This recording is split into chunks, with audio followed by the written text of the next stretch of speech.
Happy Wednesday! Ayan, laban na naman si lola niya. Kahit Wednesday guys, naglaban na ako. Well, Friday sa ang schedule ko dahil ang daming labahin. Ayan, busy ang lola niyo. Busy din ang papa dyan kasi manganganak na yung baboy. Hindi na tumatayo. Sumasakit na siguro ang tiyan.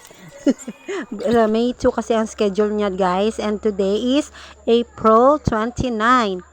Nagmamadali ako magsampay niyan guys kasi may pupuntahan pa ako, may public hearing, nagpatawag ang aming munisipyo. Ayun guys, katapos ko lang magsampay pero dumilim na, parang uulan. Pero ayan, after 3 hours, umulan nga ng malakas, buti na lang nakuha ang sinampay.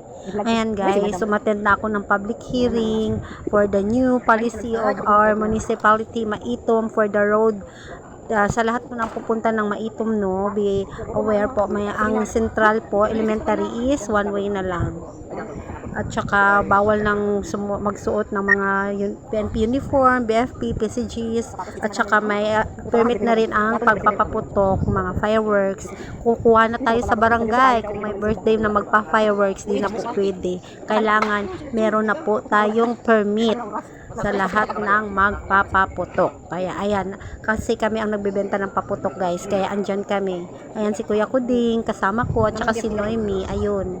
Yun lang guys, bye! Thanks for watching!